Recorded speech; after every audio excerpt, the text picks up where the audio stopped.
प्यारे नबी करीम सल्लल्लाहु अलैहि वसल्लम ने फरमाया कि जो ईमानदार ताजिर रहेगा, बिजनेसमैन या बिजनेस वुमन, जो तिजारत करने वाला मर्द या तिजारत करने वाली औरत, जो ईमानदार रहेंगे वो क़यामत के दिन अल्लाह के अंबिया के साथ रहेंगे। अल्लाह के नबी सल्लल्लाहु अलैहि वसल्लम फरमाए कि ताजिर पर लानत हो, और फिर आगे इजाफा किए कि वो जो अपनी तिजारत बेईमानियों से करता है। सही मुस्लिम की रिवायत है, अल्लाह के नबी करीम सल्लल्लाहु अलैहि वसल्लम फरमाए, एक शख्स को देखे कि बहुत गिड़गिड़ा के बिलबिलाती जो धूप है, तपती हुई धूप है, उसमें दुआएं मांग रहा गिड़गिड़ा के अल्लाह ताला से। अल्लाह के नबी सल्लल्लाहु अलैहि वसल्लम उसकी तरफ देखकर सहाबा से बोले, कहां से इसकी दुआएं कबूल होगी जबकि इसके आंग पर इसने जो कपड़ा पहना है हराम का कपड़ा पहना है, जो निवाला ये खा रहा हराम का निवाला खा रहा। बोले कहां से इसकी दुआएं कबूल होंगी? बोले गुर्बत को हम जुर्म करने का लाइसेंस समझ के चलते हैं। मैं गरीब हूं तो वो लाइसेंस है क्या क्राइम करने का या गुनाह करने का? तू गरीब है तो नबी सबसे ज्यादा गरीब थे हमारे सल्लल्लाहु अलैहि वसल्लम। सबसे ज्यादा जो जमीन पर गरीब थे उन्होंने सबसे ज्यादा अखलाक और किरदार वाले थे, सुभान अल्लाह, सबसे ज्यादा सबर वाले थे।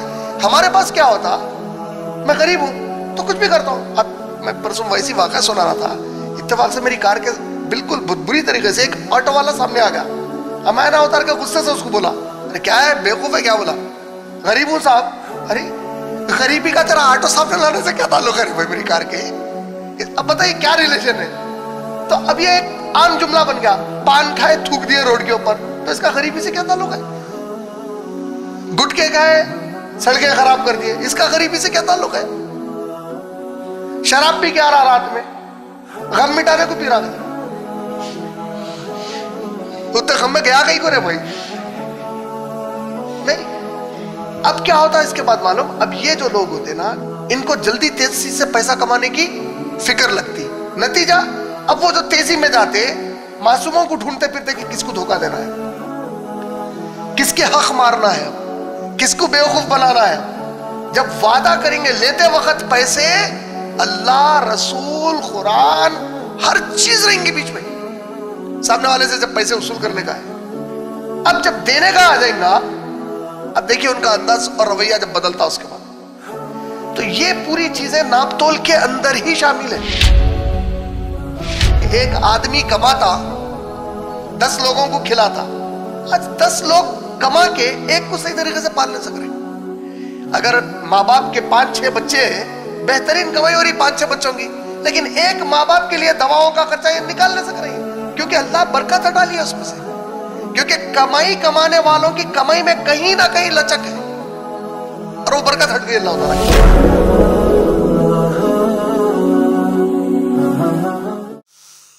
इंशाअल्लाह इससे पहले कि मैं मेरे वालिद जनाब इमरान सदर IREF को दर्स कुरान की दावत दूं, आप तमाम को IREF का मुख्तसर तारुफ देता चलूं।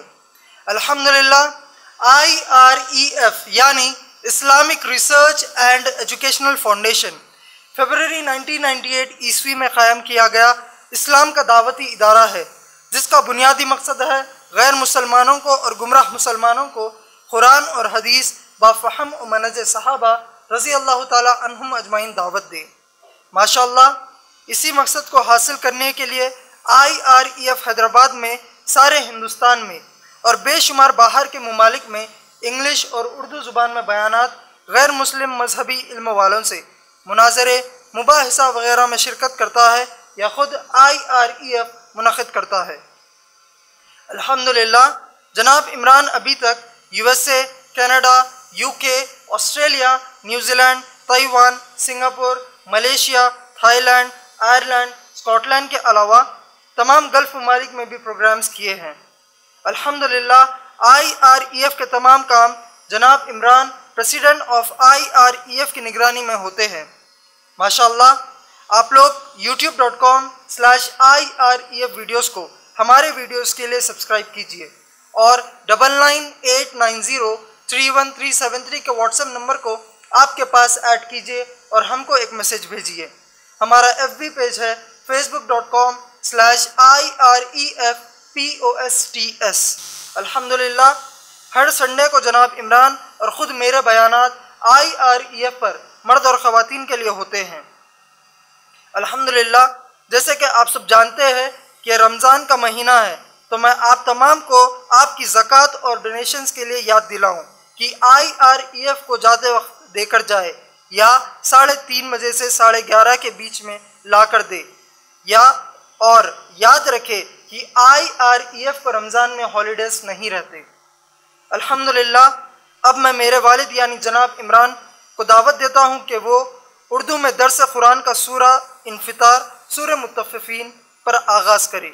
अल्हम्दुलिल्लाहि रब्बिल आलमीन वस्सलातु वस्सलामु अला रसूलिहिल करीम व अला आलिहि व अस्हाबिहि अजमईन, अम्मा बाद, औज़ु बिल्लाहि मिनश शैतानिर रजीम, बिस्मिल्लाहिर रहमानिर रहीम। अर्रहमान अल्लमल कुरआन खलक़ल इंसान अल्लमहुल बयान। अम्मा बाद, रब्बिश रहली सदरी व यस्सिर ली अमरी वहलुल उक़दतम मिन लिसानी यफ़क़हू क़ौली। मैं मेरे तमाम भाइयों का और मेरी बहनों का इस्लामी तरीक़े से इस्तक़बाल करता हूँ। अस्सलामु अलैकुम व रहमतुल्लाहि व बरकातुहू। अल्हम्दुलिल्लाह, ये आज हमारा 8वां दिन है इस दर्स कुरान का, और अल्लाह सुब्हानहू व तआला के एहसान से माशाअल्लाह आज हम लोग सूरह मुतफ़्फ़िफ़ीन के ऊपर अपना दर्स जारी रखेंगे इंशाअल्लाह। कल जब हम लोग दर्स रोके थे तो सूरह मुतफ़्फ़िफ़ीन की पहली और दूसरी आयत मैंने उसका मफ़हूम सुनाया था और उसके ऊपर मुख्तसर सा दर्स दिया था, जो इंशाअल्लाह फिर आज हम उसी से जो हमारी आज की इस नशिस्त का आगाज़ करेंगे इंशाअल्लाह। सूरह मुतफ़्फ़िफ़ीन सूरा नंबर 83 है, 83 है, और इसमें 36 आयात हैं, 36 आयात हैं। मुतफ़्फ़िफ़ीन कल मैं जैसे बताया कि नाप तोल में कमी बेशी को बोलते हैं, और अल्लाह सुब्हानहू व तआला ने जो कारोबार करने वाले लोग हैं, बिजनेस करने वाले लोग हैं, इनके ऊपर लानत भेजी कि अगर वो लोग नाप तोल में कमी बेशी करके कारोबार करते हैं तो। और इस ज़िमन में कल मैं आप लोगों को बताया कि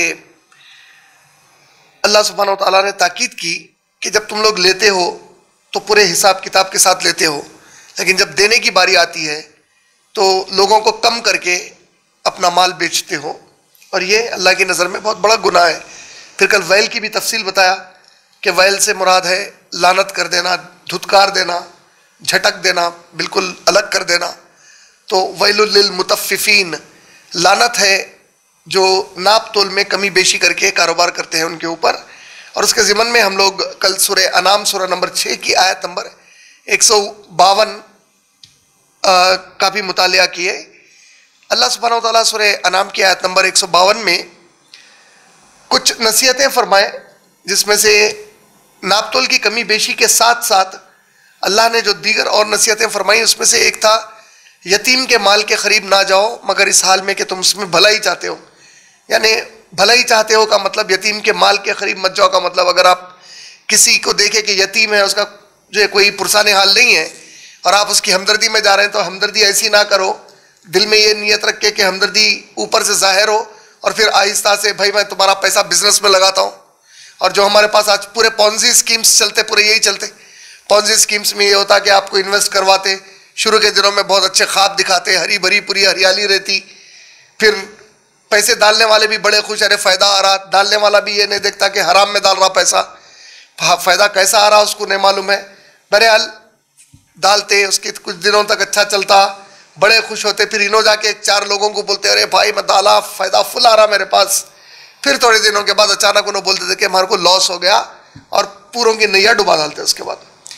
तो ये यतीमों के साथ अक्सर जो है अरब लोग वहाँ पर जो है यतीम बच्चे बच्चियों को परवरिश के लिए ले लेना, इस बहाने के भाई तुम्हारे बाप नहीं है, हम तुमको पालेंगे। यतीम के ज़िमन में एक और बड़ी दिलचस्प बात या अहम बात बता दूँ। हमारे पास यतीम जब तस्वुर आता है इंडिया वगैरह में, तो एक आदमी 50-60 साल का हो गया और उसके बाबा मर गए तो मैं आज यतीम हो गया बोलता हूँ। तो भाई तू खुद 50-60 साल का है अब यतीम नहीं होगा तो क्या तो यतीम का जो कॉन्सेप्ट कुरान और हदीस में है वो है लड़का या लड़की बलूगियत को पहुंचने तक। जैसे लड़का बालिग हो गया, बालिग होने का मतलब उसमें इतना जहनी शऊर आ गया कि नेकी और बदी का तस्वुर, हया और बेहयाई का तस्वुर अगर उसमें पैदा हो जाए, एहतिलाम हो जाना शुरू हो जाए, बगल के बाल आना शुरू हो जाए, नाफ के बाल आना शुरू हो जाए, तो उसको बालिग बोलते हैं इस्लामी शरीयत में, जहाँ से उस पर नमाज भी फ़र्ज कर दी जाती। तो जैसा ही ये एज को वो पहुँच गया, वो यतीम के वो कैटेगरी के ऊपर निकल गया। अब उन्हें अब यतीम के कैटेगरी में नहीं रहता उन्हें। लड़की यतीम कब तक है? बालिग होने तक है, और फिर जैसे ही बालिग हो जाए और उसका निकाह करा दिए तो वो कैटेगरी से निकल गई। अब लेकिन अगर बालिग हो गई, काफ़ी उम्र बढ़ते चले आ रही, निकाह नहीं हो रहा, तब भी वो यतीम के कैटेगरी से निकल जाएगी। तो यतीम का माना और मफहूम उमूमी तौर पे जो लिया जाता है वो यही है कि बालिग होने तक यतीम है। तो ये जो कुरान की आयतें वगैरह जितनी भी हम पढ़ते हैं, तो उसमें अल्लाह ताला जिक्र वही कर रहे हैं, सने रुश्द तक जब ना पहुंच जाए, उनकी इतनी समझदारी ना आ जाए कि हया और बेहयाई, अच्छाई और बुराई का उनको फ़र्क महसूस ना हो जाए, जब तक उनका ख्याल रखो और उसके बाद फिर उनकी चीज़ उनको लौटा दो। तो ये नाप तोल के ज़िमन में ही अल्लाह सुब्हानहू व तआला इसी से शुरू करे कि यतीम के माल के करीब ना जाओ, मगर अच्छे नीयत से जाओ। और ये तस्वुर जो है अल्लाह ताला देते हुए फिर उसके बाद जिक्र करे, और नाप तोल पूरी तरह करो, और फिर जानबूझकर जो है किसी को ज़्यादा और किसी को कम मत करो। और अल्लाह फरमाए कि मैं उस किसी की ताकत से बढ़कर उस पर बोझ नहीं डालता। फिर बोले कि जो बात अल्लाह ताला से तुम लोग वादा करें उसको पूरा करो, और अगर जब भी कोई मामला आ जाए तो वो मामले में इंसाफ के साथ गुफ्तगू करो, चाहे वो इंसाफ की बात तुम्हारे इंतहाई करीबी रिश्तेदारों के खिलाफ क्यों न जा रही हो। तो ये पूरी बातें अल्लाह ताला जो सूरह अनाम के आयत नंबर 152 में लाए, मैं उसमें यही बताना चाह रहा था कि नाप तोल की कमी से रिलेटेड पूरी बातें थी। तो उसी को जिक्र में रखते हुए जब आप सूरह मुतफ़्फ़िफ़ीन पढ़ना शुरू करेंगे, आयत नंबर 1, वैलुल लिल मुतफ़्फ़िफ़ीन अल्लज़ीना इज़ा इक्तालू अलन नासी यस्तौफ़ून, वो लोग के जब लेते हैं, तबाही है नाप तोल में कमी बेशी करने वालों के लिए। वो कौन है नाप तोल में कमी बेशी करने वाले लोग? उनकी फितरत क्या बताई गई? वो लोग कि जब लेते हैं नाप तोल कर दूसरे लोगों से तो पूरा लेते हैं, और जब नापते हैं उनके लिए, यानी उनको वापस करने के लिए जब नापना शुरू करते तो उसमें कमी बेशी कर देते। तो यहां तक कि एक सही हदीस में प्यारे नबी करीम सल्लल्लाहु अलैहि वसल्लम ने फरमाया कि जो ईमानदार ताजिर रहेगा, बिजनेसमैन या बिजनेस वुमन, जो तिजारत करने वाला मर्द या तिजारत करने वाली औरत जो ईमानदार रहेंगे, वो क़यामत के दिन अल्लाह के अंबिया के साथ रहेंगे। अल्लाह अकबर। उनको अल्लाह सुब्हानहू व तआला इतनी अजीम फजीलत दिए कि उनकी ईमानदारी की वजह से अल्लाह ताला उनको दुनिया के सबसे अमीन लोगों के साथ रखेंगे। नबियों से ज्यादा अमानतदार कोई भी नहीं होता दुनिया में। तो और कितना बड़ा शर्फ है कि मोहम्मद सल्लल्लाहु अलैहि वसल्लम हमारे सबसे अल-अमीन थे, साथ में आप पूरे अंबिया के साथ हैं अगर आप तिजारत कर रहे हैं ईमानदारी के साथ। तो इसी तरीके से दूसरी एक और सही हदीस में आता है, अल्लाह के नबी फरमाए, तिरमिजी शरीफ की रिवायत है, शेख अलबानी रहमतुल्लाह उसको अपनी जामिया सही में लिए, अल्लाह के नबी फरमाए कि ताजिर पर लानत हो, और फिर आगे इजाफा किए कि वो जो अपनी तिजारत बेईमानियों से करता है। ताजिर पर लानत हो, वो जो अपनी तिजारतें बेईमानी से करता है। तो बेईमानी कई तरीकों की होती, कोई चीज में ऐब है, आप वो बगैर ऐब बताए कि सामने वाले को बेच दे रहे, सामने वाले के भोलेपने का फायदा उठा रहे। आप देख रहेंगे बेवकूफ़ है तो लिहाजा इसको बेवकूफ़ बनाओ। अच्छा, बड़े मज़े के तिजारत में वाक़यात भी होते। ये जब हमारे अतराफ़ व अकनाफ के शंकरपल्ली की और शमशाबाद की ज़मीनों की कीमतें बढ़ी अचानक, तो वहाँ के किसानों को खूब पैसा आया। तो हमारे पास यहाँ पे जब नई स्कॉर्पियो लॉन्च हुई थी, तो बंजारा हिल्स पे उसका जो शोरूम था स्कॉर्पियो का, वहाँ एक बड़े मज़े का किस्सा हुआ। एक किसान पैसे लेके आ गया अपने साथ, लाने के बाद कार खरीदना चाहा, तो लोग डेमो के तौर पे उसको घुमाए कार में, वापस आ गया, बोला अच्छी है दे दो। तो लोग नई कार बताए, नहीं जो कार में गया वही दो बोला। अरे भाई ये क्या क्यों चाहिए तेरे को? नहीं तुम लोग धोखा देते, एक बोल के एक देते, वही कार दो बोल रहा। तो यानी ताजिरों का मैं बताना चाह रहा हूँ पेशा इतना बदनाम हो चुका है। उन्हें बेचारा वो डेमो की कार ही खरीदा, तो वो लोग क्या करेंगे, कब उसको बेवकूफ कैसा बनाए? नहीं साहब आपको ये गाड़ी होना है तो 2 लाख रुपए और बढ़ के देना, बोले 2 लाख बढ़ के दे के लिया उसको। तो इन तमाम किस्म की तिजारतों से मना करा इस्लाम आपको। यानी एक आप अंदाजा कीजिए कि एक भोला भाला किसान जो है गांव से शहर की तरफ आया, उसका ये तस्वुर है कि धोखा देते तिजारत में। हम लोग भी जब देखते तिजारत में अक्सर तो धोखे होते हैं हमारे को, एक्सेप्ट जब आप बड़े ब्रांड्स वगैरह लेते तो ये अलग शक्ल है, वरना जो आम लोगों के लिए तिजारत के मामले हैं उसमें धोखाधड़ी बहुत ज़्यादा होती और अल्लाह ताला उसके ऊपर बहुत सख्ती से लानत भेज रहे हैं। तबाही है नाप तोल में कमी करने वालों के लिए, वो लोग कि जब लेते हैं नाप तोल कर दूसरे लोगों से तो पूरा पूरा लेते हैं और जब नापते हैं उनके लिए या तोल कर देते हैं उन्हें तो कम देते हैं। अच्छा, इस ज़िमन में अब आज अगर आप गौर करके देखिए एक और चीज़, गवर्नमेंट के स्कीम्स निकलते हैं, वाइट राशन कार्ड, ये तमाम जो चीज़ें निकलती, इसमें जो ब्रोकरिंग होती, इसमें जो दलाली होती, और जो दलाल जिस तरीके से गरीबों को लूटता, एक है गरीबों को लूटता, दूसरा जो मुस्तहिक नहीं है उसको भी दिलाते। कितना बड़ा हराम है ये कर रहे हैं, कभी गौर करो आप। एक आदमी मुस्तहिक है ही नहीं और उन्हें वाइट राशन कार्ड लेके जो है गरीबों का हक मार रहा, सारी जिंदगी अपना पेट हराम से भर रहा। सही मुस्लिम की रिवायत है, अल्लाह के नबी करीम सल्लल्लाहु अलैहि वसल्लम फरमाए, एक शख्स को देखे कि बहुत गिड़गिड़ा के बिलबिलाती जो धूप है, तपती हुई धूप है, उसमें दुआएं मांग रहा गिड़गिड़ा के अल्लाह ताला से। ने अल्लाह के नबी सल्लल्लाहु अलैहि वसल्लम उसकी तरफ देखकर सहाबा से बोले, कहां से इसकी दुआएं कबूल होगी जबकि इसके आंग पर इसने जो कपड़ा पहना है ये हराम का कपड़ा पहना है, जो निवाला ये खा रहा हराम का निवाला खा रहा। बोले कहां से इसकी दुआएं कबूल होंगी? बोले यानी जिस आदमी की कमाई हराम की हो, अब वो चाहे बेहतरीन से बेहतरीन अपने आप को बना संवार कर रखे और कितने भी बड़ी बड़ी अपने साथ इबादतें लेके फिरे, अल्लाह के नबी साहब फरमा रहे हैं उसकी इबादत और उसकी दुआएं कबूल ही नहीं है, क्योंकि हराम का पैसा है इसके पास, हराम का लुकमा है।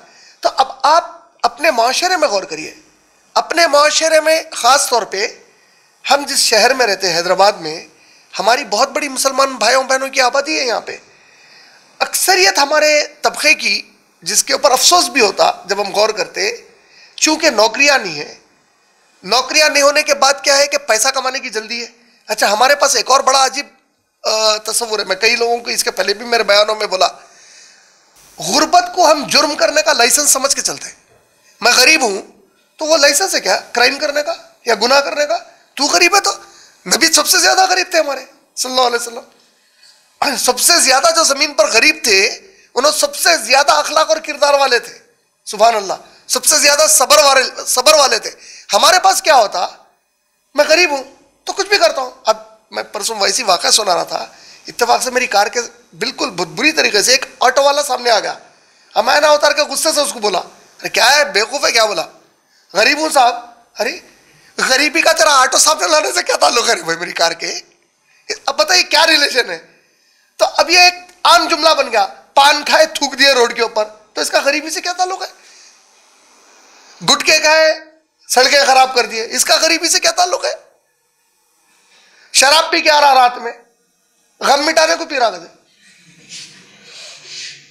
उतने गम में गया कहीं को रे भाई नहीं। अब क्या होता है इसके बाद मालूम, अब ये जो लोग होते ना, इनको जल्दी तेजी से पैसा कमाने की फिक्र लगती, नतीजा अब वो जो तेजी में जाते मासूमों को ढूंढते फिरते कि किसको धोखा देना है, किसके हक मारना है, अब किसको बेवकूफ बनाना है। जब वादा करेंगे लेते वक्त पैसे, अल्लाह रसूल कुरान हर चीज रहेंगी बीच में, सामने वाले से जब पैसे वसूल करने का है। अब जब देने का आ जाएगा, अब देखिए उनका अंदाज और रवैया जब बदलता उसके बाद, तो ये पूरी चीजें नापतोल के अंदर ही शामिल है। इसका ताल्लुक वही नापतोल से, हिसाब किताब का मामला है। आप किसी के साथ सूद को क्यों हराम किए, ये तो हो रहा सूद में चिट्ठियां डालते कई लोग। चिट्ठियों में क्या होता, वो एक चिट्ठी जल्दी उठाए खत क्या होता, अच्छा तुम्हारे टाइम से चिट्ठी नहीं उठा रहे ना, इसमें से हम इतने पैसे काट रहे हैं, हराम।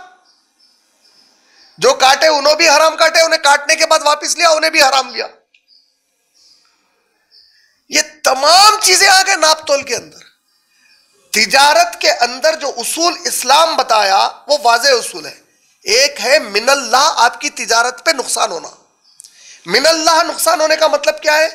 मिसाल के तौर पे जैसा अभी अब आप लोग पता नहीं न्यूज रिसेंटली आप लोगों की नजर से गुजरी या नहीं गुजरी, एक पूरा एक शिप पोर्शी और ये बड़े बड़े जो कार्स लेके जर्मनी से यूएस की तरफ आ रहा था, शिप डूब गया, आग लग गई उसको, समझ रहे ना? ये नेचुरल लॉस है। ये एक नेचुरल लॉस है। मर्चेंट ऑफ वेनिस जो शेक्सपियर का था, उसमें वही एक शिप जो एक बिजनेसमैन की एंटोनियो की, वो डूब गई, तो उसके जो पूरे वसाइल थे खत्म हो गए उसके अंदर। ये कुदरती लॉस है। इस्लाम बिजनेस में कुदरती लॉस के ऊपर अग्री करता है उसको, लेकिन एक है कि आप प्लान कर रहे हैं किसी को लॉस देने का, आप किसी का पैसा लेके रिस्क ले रहे हैं। पूरा रिस्क किसका है? देराज वाले का है पैसा, आपका कुछ भी नहीं है उसमें रिस्क। तो ये तमाम चीजें, मैं इसलिए ये सब चीजें आप लोगों के इल्म में रख रहा हूं क्योंकि हमारे माशरे में बहुत सारे लोग बहुत आसानी से ये काम करते हैं। वो जो दलाली करते बीच में जाके ब्रोकरिंग, देखिए ब्रोकरिंग इज नॉट बैड, आप ब्रोकरिंग किस चीज की कर रहे हैं और किस अंदाज में कर रहे हैं, ये है जो उसको खराब कर देती है। उसके बाद brokering is a great profession, वो खुद एक बिजनेस का एक आर्ट है। वो आप मीडिएट कर रहे हैं एक बिजनेस डील को, तो लेकिन आप जब उसको जो है गलत करते और गलत चीज के लिए करते और उसकी वजह से जो तबाही आती, ये सबसे डेंजरस चीज होती है। उसके बाद तो नाप तोल की कमी के ऊपर कुरान पूरा सूरा नाजिल कर दिया। मूसा अलैहिस्सलाम के जो ससुरे थे शुएब अलैहिस्सलाम की कौम की पूरी हलाकत की वजह नाप तोल की कमी थी। तो ये ज़िमन में मैं आप लोगों को इसलिए थोड़ा सा इजाफा करके बताते जा रहा हूं कि आप लोग अपने रोजमर्रा के जिंदगी के मामलात को देख लो। कंपनीज में बेवकूफ बनाते, समझ ना, कंपनीज में कई तरीकों से एक मार्केट की एक वैल्यू रहती, वैल्यू एक अलग बताते, उसके तरीके से बिजनेस करते, फिर बीच में दो दलाल, उधर का एक दलाल इधर का एक दलाल मिलके प्रॉफिट निकालते उसका। ये सब चीजें नापतोल की कमी पेशी में आ गई। तो अल्लाह सुब्हानहू व तआला फरमा रहे तबाही है नाप तोल में कमी करने वालों के लिए। वो लोग कि जब लेते हैं नाप तोल कर दूसरे लोगों से तो पूरा पूरा लेते हैं, और जब नापते हैं उनके लिए या तोल कर देते हैं उन्हें तो कम देते हैं। और अल्लाह सुब्हानहू व तआला के नबी करीम सल्लल्लाहु अलैहि वसल्लम ने इब्ने माजा जिल्द नंबर 5 हदीस नंबर 4019 में फरमाया कि जो कौम नाप और तोल की कमी करना शुरू कर देती, इन पर अल्लाह रब्बुल आलमीन 3 अजाब नाजिल करते। बोले जो भी कौम में यह फितरत बन जाती नाप तोल की कमी की, इन पर 3 अजाब नाजिल किए जाते। बोले एक खहत का अजाब, बोले खहत यानी कि आपकी जो रिज्क की पैदावार है वो बराबर नहीं होती, नुकसान होता उसमें, भूखे मरना शुरू हो जाते, ये कहत एक उसकी वजह। दूसरी है अचानक आसमानी मुसीबतें आना या जमीन से नीचे से मुसीबत आना, जैसे कोविड वगैरह भी हुआ, ये भी वही कैलेमिटीज में आ गया वो पूरा। और तीसरा है जालिम हुक्मरानों को सर पर मुसल्लत कर देना। तुम नापतोल में कमी करे तो अब तुम्हारे अब्बा को लाके सर पे बिठा दिया अल्लाह ताला, जो तुम्हारे हक खींच लेता तुम्हारे पास से, तुम्हारे घरों को तोड़ देते, तुम्हारे कारोबार बर्बाद कर देते, तुम्हारी जिंदगियां पूरे रोड के ऊपर ला देना, जिसको बोलते हैं उर्दू जुबान में आम लैंग्वेज में, यानी कि आपको पूरी तरीके से डिस्ट्रॉय कर देते हो लोग। तो ये 3 अजाब अल्लाह की तरफ से मुसल्लत होते। बोले कहत, अब कहत एक तो है पूरे इलाके का कहत, हर जगह का कहत, एक है आपके घर में रोजी रोटी की बरकत खत्म हो जाती। अरे भाई मैं इतना कर रहा हूं फिर भी कम पड़ रहा, कम इसलिए पड़ रहा कि अल्लाह बरकत हटा लिया उसमें से। जैसा पुराने जमाने में बोलते कि एक आदमी कमाता 10 लोगों को खिलाता, आज 10 लोग कमा के एक को सही तरीके से पाल नहीं सक रहे। अगर माँ बाप के 5-6 बच्चे हैं, बेहतरीन कमाई हो रही 5-6 बच्चों की, लेकिन एक माँ बाप के लिए दवाओं का खर्चा ये निकाल नहीं सक रही है, क्योंकि अल्लाह बरकत हटा लिया उसमें से। क्योंकि कमाई कमाने वालों की कमाई में कहीं ना कहीं लचक है और वो बरकत हट गई अल्लाह ताला की वहां से। तो इस बात को चूंकि आप लोग अल्हम्दुलिल्लाह जॉब्स करते या बिजनेसेस करते या करने वाले हैं जो एजुकेशन में है, इसको बहुत संजीदगी से लीजिए। आप रोल मॉडल, जैसा कल हम लोग जब डिस्कस कर रहे थे नबी करीम सल्लल्लाहु अलैहि वसल्लम के बीबी खदीजा रजी अल्लाह ताला अन्हा से निकाह का मेन रीजन ही प्यारे रसूलुल्लाह सल्लल्लाहु अलैहि वसल्लम का वो ईमानदारी का कैरेक्टर था। वो था जो बीबी खदीजा को मुतासिर कर गया माशाअल्लाह। और खदीजा रजी अल्लाह ताला ना एक बहुत बड़ी बिजनेस वुमन थी। Business woman, successful business woman का मतलब क्या होता? बिजनेस में जो आदमी बहुत ज्यादा सक्सेसफुल होता, उन्हें बहुत होशियार भी होता। बेशक मुकद्दर अपनी जगह एक अल्लाह की तरफ से तय है, लेकिन वो मुकद्दर में उसके जो लिखा हुआ है वो अल्लाह ताला उसको वो सलाहियत देते उसकी। तो अगर बीबी खदीजा रजी अल्लाह ताला अन्हा वो आवारा अरब मुआशरे में इतने कामयाब थे, तो कितने पाक दामनी को मेंटेन करे अपने, और पूरे बदमाशों के बीच में एक सक्सेसफुल बिजनेस वुमन बनना बोले तो उन्होंने पूरों से ज्यादा एडवांस थे अकल में। और उनकी नजर कितनी बोलते ना पार की नजर थी। बोले अगर मेरी जिंदगी में कोई कामयाब मर्द मेरे लिए तो मोहम्मद सल्लल्लाहु अलैहि वसल्लम है। और वो नबी के कैरेक्टर्स कितने ऊंचे हैं कि उतनी समझदार औरत के जहन में भाग गए मोहम्मद सल्लल्लाहु अलैहि वसल्लम। माशाअल्लाह खदीजा रज़ी अल्लाह तआला के कैरेक्टर क्या था? ईमानदारी। वो जो बिजनेस कर रहे थे बीबी खदीजा रज़ी अल्लाह तआला अन्हा का, उसका जो तरीक़ेकार था वो इतना मुतासिर करा कि जब बेच रहे कोई चीज को, अगर माल में कोई खामी है तो बोलकर बेच रहे कि ये माल में खामी है, और खरीदने वाला खरीद रहा उसको बराबर। सुभान अल्लाह। तो ये जो कैरेक्टर है, ये जो फितरत है, ये हमारे नबी की सीरत का हिस्सा है। अल्लाह हम सब में वो किरदार पैदा फरमा दे, आमीन। तो अल्हम्दुलिल्लाह, अल्लाह सुब्हानहू व तआला आयत नंबर 4, क्या जरा भी ख्याल नहीं करते ये लोग कि बेशक वो उठाए जाने वाले हैं एक अजीम दिन की पेशी के लिए। अच्छा, इसके पहले कि मैं इस आयत पे आऊं जहां मैं नबी करीम सल्लल्लाहु अलैहि वसल्लम का और बीबी खदीजा रज़ी अल्लाह तआला का ये तज़किरा किया, मैं मेरे बहनों के लिए भी करना चाह रहा हूं। आप लोग गौर करिए कि प्यारे खदीजा रज़ी अल्लाह तआला अन्हा एक सक्सेसफुल बिजनेस वुमन उतने आवारा मुआशरे में अपनी पाक दामनी और अपने किरदार को बुलंद रख कर कायम करके बताएं। का मतलब क्या हो गया मालूम? आप लोगों के लिए एग्जाम्पल क्या है? नबी जिससे सबसे ज्यादा मोहब्बत करते थे पूरे बीवियों में, बीबी आयशा उसके बाद है।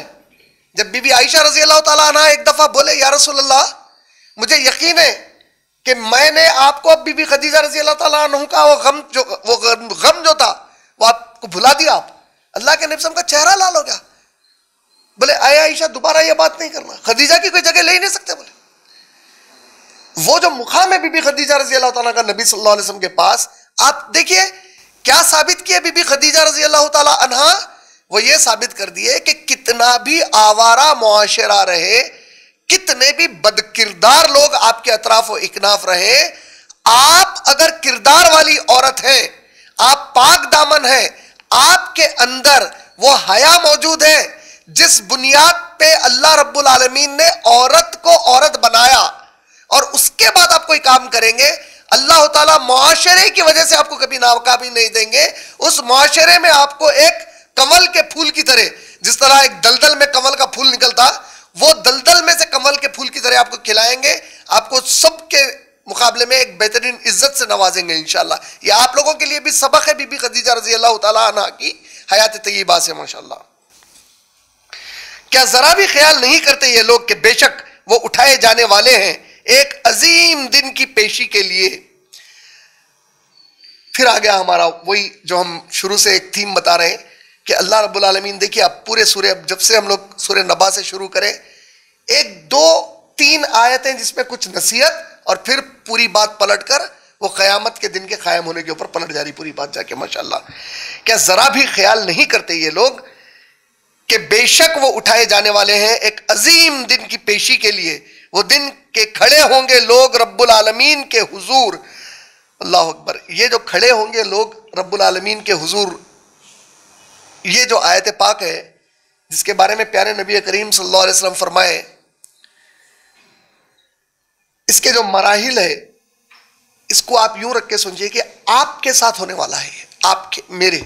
आप ये मत सोचो कि अच्छा क़यामत में ऐसा होने वाला है, मेरे साथ ये होने वाला है। और क्या होने वाला है? मैं मेरी खबर से उठा और मुझे पता भी नहीं कि मैं कौन सी जगह पे खबर में जाने वाला हूं। हम यहाँ जितने बैठे हैं, कोई बोल सकता कहाँ है मेरी खबर? हो सकता आप हवाई जहाज से उड़ रहे थे, हवाई जहाज ब्लास्ट हो गया, आपके जिस्म के टुकड़े टुकड़े हो गए, हवा में बिखर गया, खबर ही नहीं बनी कभी आपकी। जिस तरह आम आदमी की कोई गारंटी ले सकता है यहाँ पे? अल्लाह ना खास्ता ऐसा किसी के साथ ना हो। क्यों मालूम है? अल्लाह के नबी करीम सल्लल्लाहु अलैहि वसल्लम बोले, दुआ करो ऐ अल्लाह मुझे अचानक मौत मत दीजिए। क्यों? अचानक मौत अजाब का एक शक्ल है बोले अल्लाह के, क्योंकि तौबा की तौफीक नहीं मिली उसको, तौबा का मौका ही नहीं दिया अल्लाह ताला, उसके पहले मार दिया उसको। तो अचानक मौत से पनाह मांगो बोले। आप लोग जब सफर पर जाते, देखिए ये सब बातें इसलिए छोटी छोटी है लेकिन हमारे एक बड़े मामले को समझने में हमारे लिए मदद करती है इंशाअल्लाह। आप लोग कभी गौर करें, हम लोग कभी सफर पर जाते, ट्रैवलिंग पे जाते, कभी एक लॉन्ग ड्राइव के लिए निकलते या खानदान वालों के साथ कार वार तैयार करके एक वेकेशन पे जाते, तो रास्ता तमाम अक्सर कार में हम क्या करते, गाने वाने सुन लेते जाते। एक आम मामूल बोल रहा हूं सबका बराबर। आप लोग सोचो क्या कर रहे हैं आप लोग। सफर की क्या अहमियत है। नमाज को आधा कर दिया अल्लाह ताला सफर में।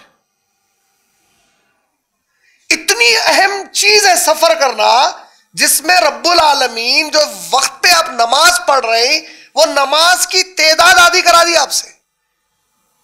सूरह निसा की आयत नंबर 100, 101, 102 पढ़ो आप।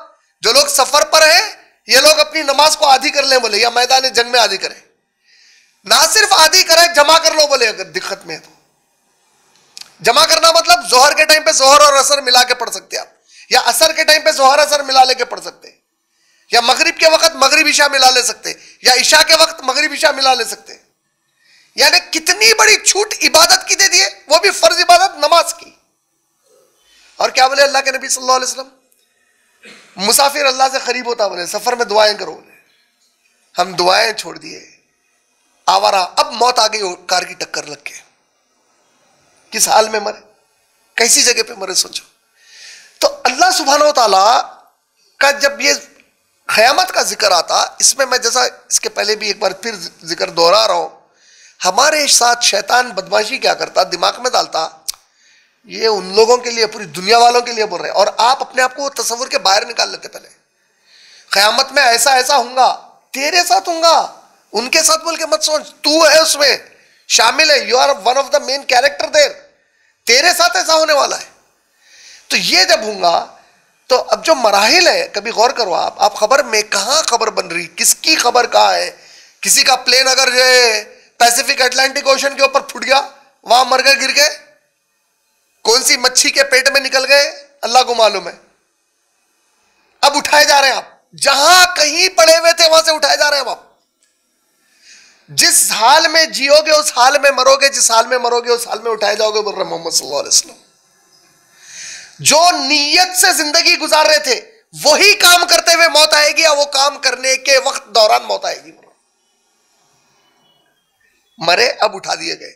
जैसे ही आप खबर से उठे तो अल्लाह के नबी करीम सल्लल्लाहु अलैहि वसल्लम से बीबी आयशा रजी अल्लाह ताला अन्हा पूछे, या रसूलल्लाह, सही मुस्लिम की रिवायत है, या रसूलल्लाह सल्लल्लाहु अलैहि वसल्लम, आप फरमा रहे हैं कि अल्लाह ताला क़यामत में ये जमीन को चट्टियल बना देंगे। अल्लाह फरमा रहे हैं मैं अपने सीधे हाथ में पूरी कायनात को लपेटूंगा। 3 बार करेंगे बोले नबी सल्लल्लाहु अलैहि वसल्लम। अल्लाह ताला पूरी कायनात को अपने हाथ में ऐसा लेंगे और खोल कर डालेंगे, ऐसा 3 बार करेंगे ऐसा। जब अल्लाह ये कर रहे होंगे, इंसान पूरे कहां रहेंगे, पूछे बीबी आयशा, हम सब कहां रहेंगे फिर।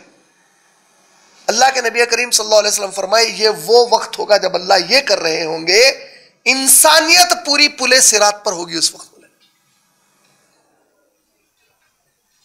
समझ में आ रहा, ये गजब का वक्त है, गुस्से का वक्त है अल्लाह ताला के। कायनात पूरी खत्म कर दी गई है, हिसाब किताब लेने के लिए अल्लाह ताला जमा कर रहे हैं सबको। पूरी कायनात को चट्टियल बना रहे हैं, मैदान बनाया जा रहा ठहराने के लिए लाके। इंसान कहां है उस वक्त, पुले सिरात पे है, बोल रहे मोहम्मद सल्लल्लाहु अलैहि वसल्लम। कौन इंसान, मैं हूं पुले सिरात पर, आप हैं पुले सिरात पर, और नीचे जहन्नम है, उसके नीचे जहन्नम है, उस पर जब गुजर रहे हैं हम लोग। गुजरने के बाद कहां आ रहे हैं, महशर के मैदान में आ रहे हैं, जहां हिसाब किताब होने वाला है। उस मैदान में जैसे ही पहुंच रहे, वहां क्या हो रहा, वहां बताया जा रहा कि सूरज 1 मील ऊपर है तुमसे। और सहाबी जो ये हदीस को रिवायत कर रहे हैं, क्या बोल रहे हैं, मैंने नबी सल्लल्लाहु अलैहि वसल्लम से ये नहीं पूछा वो 1 मील से मुराद क्या है रसूल अल्लाह, तो मुझे नहीं मालूम वो 1 मील जमीन का 1 मील है या सूरमे की काड़ी को भी अरबी में मील बोलते, सिर्फ इतना फासला है।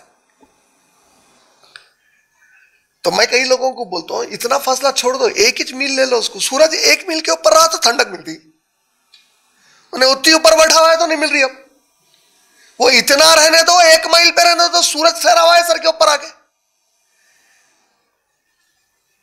ये घड़ी का जिक्र कर रहे हैं अल्लाह ताला, ये लोग भूल रहे हैं क्या इस दिन को, क्या सोच रहे हैं लोग, बोल रहे हैं। और ये जो जमा होने का दिन है, ये तो नबियां भी जमा हो रहे हैं यहां पे।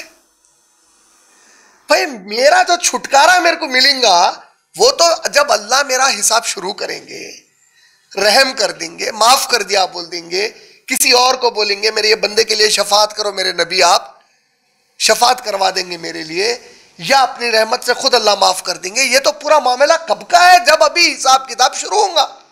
यहां बात हो रही जब मेरे सामने ठहराए जाएंगे, ठहराए जो जाएंगे, ये तो ठहरना ही ठहरना है आगे। और ये जो ठहरना है इसके बारे में अल्लाह रब्बुल आलमीन के नबी फरमा रहे हैं, जब वो मैदान महशर में तुम खड़े कर दिए जाओगे, जब सूरज सवा 1 मील के फासले पर ऊपर होगा, तो हर शख्स अपने आमाल की बुनियाद पर खुद के पसीने में डूब रहा होगा। बोले अच्छा, खास बात क्या है इसमें? आप हरकत नहीं कर सकते वो मैदान में, आप पकड़ में अल्लाह की, आपको खुद नहीं मालूम कि बाजू क्या है, आजू क्या है। हौलनाकी का आलम है। बीबी आयशा को जब बोला गया कि इस हाल में उठाए जाओगे जिस हाल में पैदा हुए थे, यानी आंग पर कपड़े नहीं होंगे, ताज्जुब से बीबी आयशा पूछे, या रसूल अल्लाह, हमारे अतराफ तो मर्द होंगे फिर पूरे, किसी को किसी का होश नहीं होगा। बोले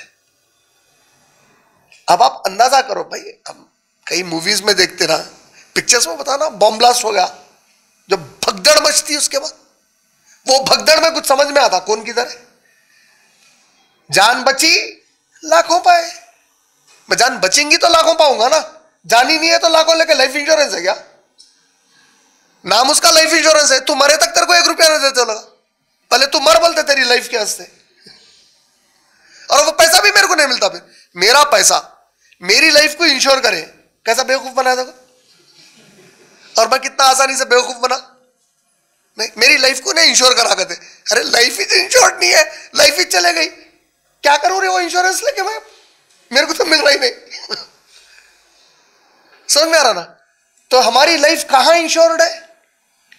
इन्नल्लाह अश्तरा मिनल मुमिनीना अनफुसहुम व अमवालहुम बिअन्ना लहुमुल जन्नह, सूरह तौबा की आयत नंबर 111। मैंने इंसानों के, मोमिनों का, मुसलमानों को बोल रहे हैं, इन्नल्लाह अश्तरा मिनल मुमिनीना। अगर तुम समझते हो कि तुम वाकई ईमान वाले मुसलमान हो, तो फिर याद रख लो, तुम्हारे ईमान की पहचान तुम खुद बना लो कि क्या तू अपनी जान और तेरा माल दोनों मेरे हवाले कर दिया या नहीं कर दिया। अगर कमाना मेरे हिसाब से नहीं तो तुम मोमिन का है, क्योंकि मेरा जो मोमिन बनता है उन्हें अपना माल मेरे हवाले करा हुआ है, तो मेरे हवाले करने का मतलब क्या है? उन्हें कमाएंगा वही जो मैं बोलूंगा। आप लोग कभी वीजे की फीस भरते ना कोई कंट्री की, अगर उस पर लोग मेंशन कर दिए वी एक्सेप्ट इन डॉलर्स बोल के, तो उसके बाद आप मान लो आपकी फीस है एक 5,000 रुपए, उसको आप 50 लाख इंडियन करेंसी लेके जाके दिए तो एक्सेप्ट करता हूं। अरे भाई 5,000 की जगह 50 लाख दे रहा हूं, एक्सेप्ट करो, करता। जो मोमिन बंदा होता ना, उन्हें भी माल कितना दे रहा की अहमियत नहीं है, अल्लाह के रास्ते में हलाल दे रहा की अहमियत है, क्योंकि अल्लाह को सिर्फ हलाल माल कबूल है। इन्नल्लाह अश्तरा मिनल मुमिनीना, तू अगर अपने आप को ईमान वाला समझ रहा, ये जो मैं आयत में बोल रहा हूं ईमान वाले के लिए बोल रहा हूं, और तू सोचता है कि मेरे पास ईमान है, तो फिर तू देख, तेरा जान और तेरा माल मैं ले लिया हूं जन्नत के बदले में, तो तू मेरे लिए इस्तेमाल कर रहा है दोनों चीजों को या नहीं कर रहा, और मेरे जो अहकामात है उसके मुताबिक कर रहा है या नहीं कर रहा। तो अब जब बंदा क़यामत के दिन वो मैदान में उठेगा, वो हालत में रहेगा कि आजू बाजू का कोई होश और हवास नहीं है उसके पास, आमाल के हिसाब से पसीने में डूबेगा। वो जो पसीना रहेगा वो कोई ठंडा पानी ना है, ऐसा शावर लिया जैसा नहीं है, गरबा में जाके चिगट उबलता हुआ, सूरज 1 मील ऊपर ठहरा हुआ है खाली, उसमें ठहरा रहेगा। और अल्लाह के रसूल फरमाए सल्लल्लाहु अलैहि वसल्लम, बाज गुनहगारों का यह हाल होगा कि वो पसीने में कान की लोल की तक पसीना आ जाएगा, उनको उतना डूब जाएंगे पसीने में, ये हालत में खड़े होंगे।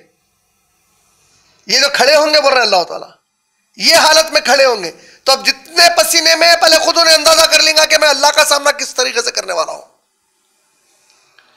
मुजरिम बन के कर रहा हूं या ईमान वाला बन के। ईमान वाला बन के करा, हो सकता पैरों के पास ही थोड़ा बहुत पसीना रहे। जब उन्हें खुद देखेगा कि मेरे कान तक आ गया पसीना और अब अल्लाह हिसाब लेने वाले हैं, आपका जुर्म पूरे एविडेंस के साथ साबित है और कोर्ट में अब जजमेंट देने को जज आ रहा, हर चीज मौजूद है, आपकी कैफियत क्या रहेगी उसको। और फिर ये पूरी जो गुफ्तगू कर रहा हूं मैं, ये इतना टाइम लेके सिर्फ ये बताने को कर रहा हूं कि अभी नबी की शफात का वक्त नहीं आया, अभी किसी को किसी का होश नहीं है वहां पे। ये जो कैफियत है, इसमें जो खड़े रहेंगे 300 साल हमारी इस दुनिया के बोले,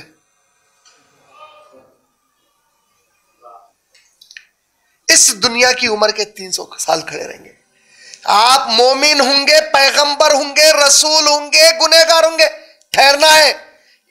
क्या जरा भी ख्याल नहीं करते ये लोग कि बेशक वो उठाए जाने वाले हैं एक अजीम दिन की पेशी के लिए।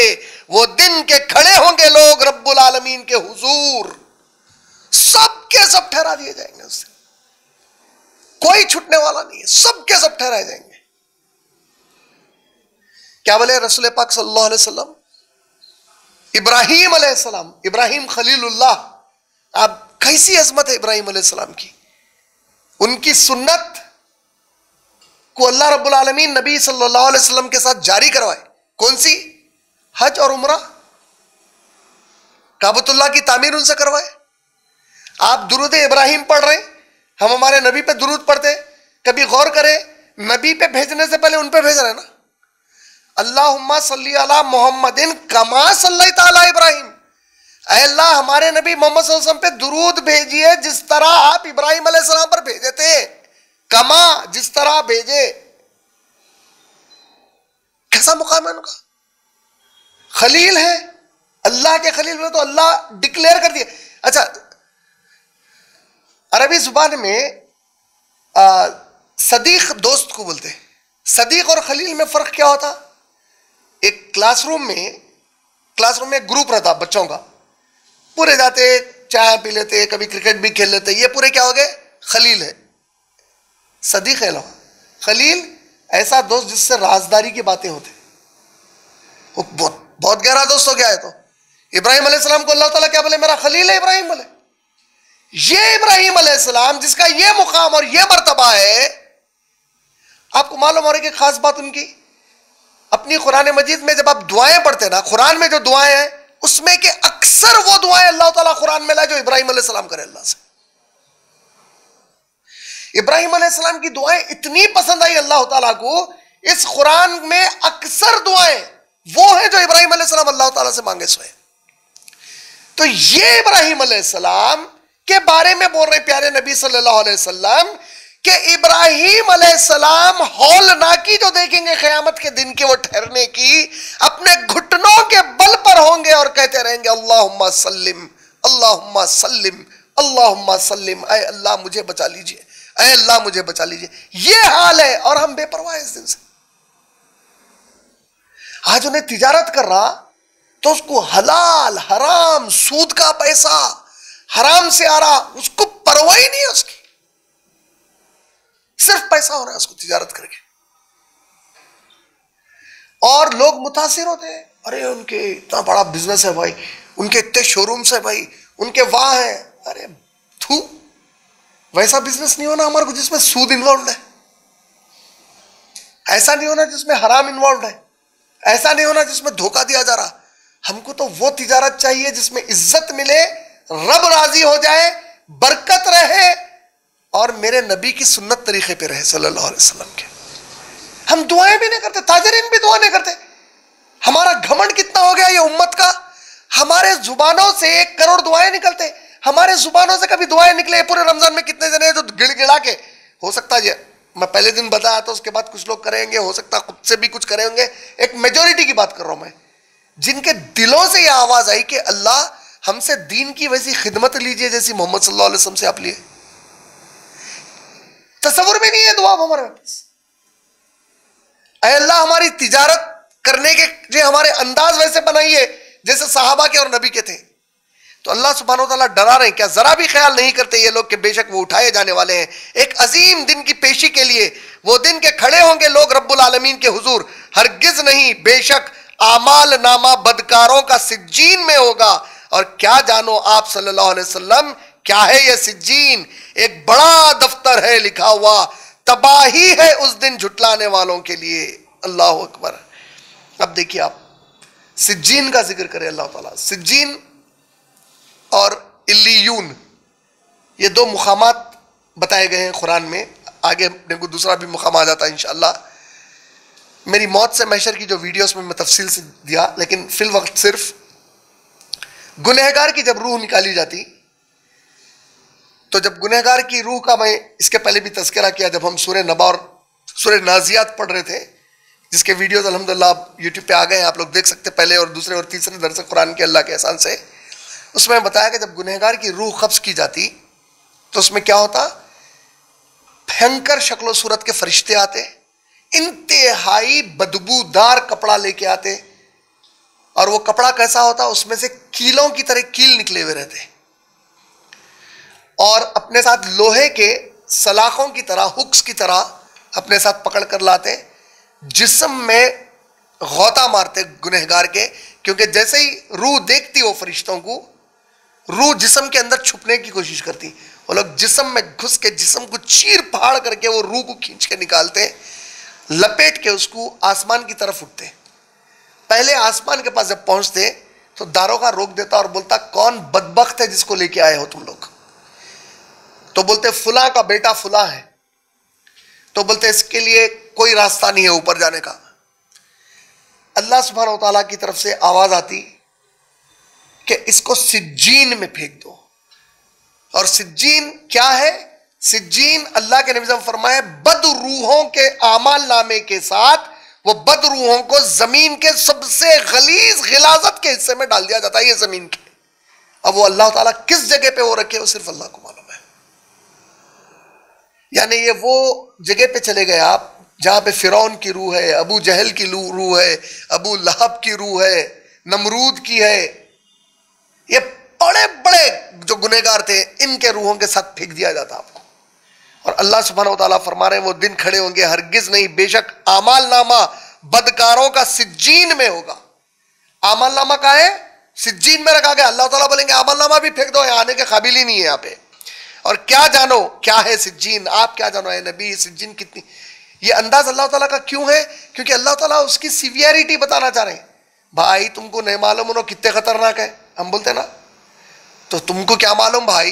तो ये जो हमारा अंदाज कलाम है, अल्लाह ताला बंदों को जो है जो फितरत पर पैदा करे, वही अंदाज में अल्लाह रब्बुल आलमीन कलाम कर रहे हैं ताकि बंदे हिदायत पाए उससे। माशाअल्लाह एक बड़ा दफ्तर है लिखा हुआ, तबाही है। दफ्तर जो है उर्दू जुबान में अक्सर रजिस्टर के लिए इस्तेमाल होता है, बड़ा रजिस्टर है जिसमें हर चीज लिखी हुई है।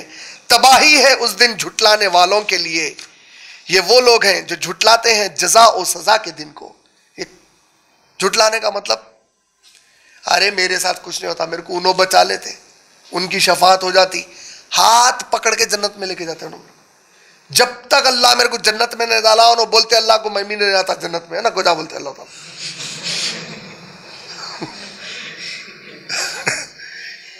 कैसे बातें कर रहा है अल्लाह रब्बुल आलमीन के बारे में, नऊज़ बिल्लाह।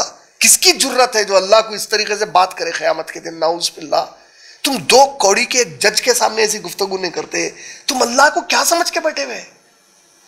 तुम ऐसा क्यों सोच रहे हैं अल्लाह के बारे में? मालूम है, क्योंकि तुम्हारे पास इस्लाम का तसव्वुर वही है जो सीरियलों में दूसरों को देख लिए, दूसरों के जो किस्से कहानियां देख लिए, और उसमें जो देखे कि वो जिसकी इबादत करते बातिल माबूदों की, वो बातिल माबूद कितना कमजोर है, अल्लाह को वैसे समझ रहे हैं, नऊज़ बिल्लाह।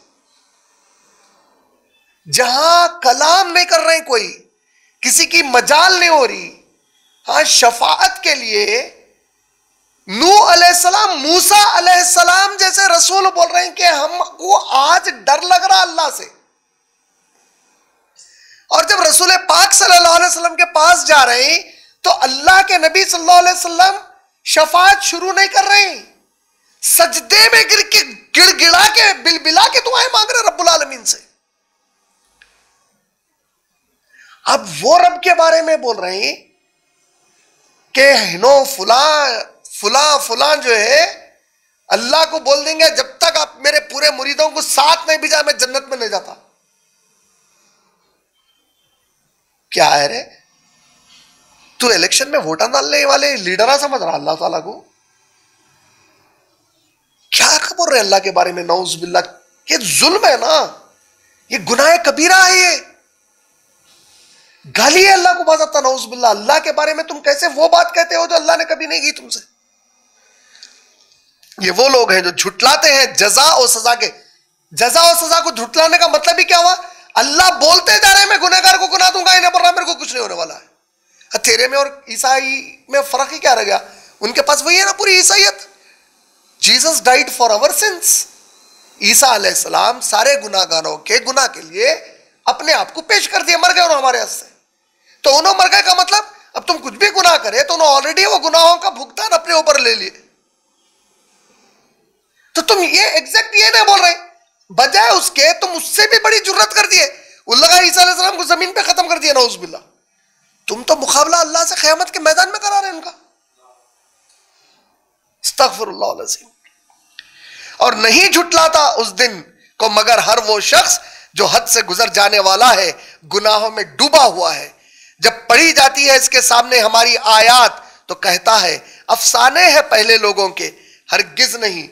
अफसाने हैं पहले लोगों के कौन बोलता है? ये आज के एथिस्ट्स, आज के जो एक्स्ट्रा स्मार्ट अपने आप को जो क्वालिफाइड समझने वाले हैं, जो समझते हैं कि हमको दुनिया की हर चीज, हॉकिंग, ये बड़े बड़े जो एथिस्ट प्लस साइंटिस्ट थे और इनके मानने वाले चेले जितने भी है शैतान के इंसानों में से और हर तरफ से, इनके सामने जब अल्लाह की आयत पढ़े, आपके प्रॉफिट क्या करे, उनके वो पीरियड में लोगों को सुधारने के लिए कहानियां बना लिए सोए, उन्हीं का जिक्र आ रहा है इसमें। आपके दौर में भी मिलते, आपको ऐसा बोलने वाले नहीं मिलते। अरे भाई पुराने दौर के किस्से है वो, समझ रहे? कहता है अफसाने हैं पहले लोगों के, हरगिज नहीं। वाकया ये है कि जंग चढ़ गया है इनके दिलों पर उन आमाल बद की वजह से जो ये कमाते रहे हैं। अल्लाह के नबी सल्लल्लाहु अलैहि वसल्लम क्या फरमाए? जब तुम गुनाह का काम करते तो एक काला धब्बा तुम्हारे दिल पे बैठता, बोले तौबा करते मिट जाता। तुम तौबा नहीं करते, गुनाह करते चले आते, उसके बाद पूरा दिल काला हो जाता। बोले दिल काला होने का मतलब या वो धब्बे बढ़ जाने का मतलब क्या है? उसका मतलब यह है कि जंग चढ़ गया, बोल रहे अल्लाह ताला। नतीजा क्या होता? जब जंग चढ़ जाता तो अब तुम हिदायत की कोई चीज कबूल और समझने की तौफीक में न रहते। तुमको कितनी भी बड़ी हिदायत पेश की जाए तुम्हारी समझ खत्म हो जाती उसके बाद, क्योंकि तुम गुनाह इतने करते चले गए और तौबा भी नहीं करे अल्लाह से, तो अल्लाह ताला क्या करे? उसकी सजा दो बड़े गुनाह कर दिए। अब तो एक तो गुनाह करे, ये खुद बड़ा गुनाह हो गया, दूसरा तौबा भी नहीं करे। तौबा नहीं करना भी गुनाह है। तौबा करते तो क्या था फायदा? कितना भी बड़ा गुनाह करके आओ मैं माफ कर देता हूं, बोले अल्लाह ताला। आप सही मुस्लिम पढ़ेंगे, हदीस नंबर 5776 5776, ऐ मेरे बंदे तुम लोग गुनाह करके मेरे पास आते हो और गुनाह पर गुनाह करते हो और सुबह और शाम करते हो। हदीस खुदसी है, ऐ मेरे बंदे तुम लोग गुनाह करके मेरे पास आते हो, गुनाह पर गुनाह करते हो, सुबह और शाम करते हो, फिर मुझसे तौबा करते हो और मैं तुम्हारे तमाम गुनाहों को माफ कर देता हूं। और ये रमजान तो वही महीना है, माफी का मांगो, गिड़गिड़ा के मांगो अल्लाह ताला से। लेकिन अल्लाह क्या फरमा रहे? जब तुम लोग गुनाह पे गुनाह करते चले जाते, तौबा भी नहीं करते। अच्छा तौबा का मतलब क्या है? आप लोगों की सहूलत के लिए बता दे रहा हूं, खाली रमजान में फायदा होना है इंशाअल्लाह आप लोगों को। एक है खाली अस्तगफिरुल्लाह बोल लेना। मैं बोल लिया अरे अस्तगफिरुल्लाह बोला, हो सकता अल्लाह के मामले कबूल करना नहीं करना, मैं कबूल होती या नहीं होती नहीं बोलूंगा, लेकिन तौबा के उसूलों में नहीं। मिसाल के तौर पे हम सब नमाज पढ़ रहे हैं, लेकिन हमारी कैफियत क्या है खुद हमको मालूम है। हम अल्लाह पे छोड़ दिए, अल्लाह हम तो बहुत बेहुदे हैं, आप अर्रहमान अर्रहीम में कबूल कर लीजिए, टूटी फूटी सही हमारी कोशिश तो कर लिया कि कम से कम इंशाल्लाह।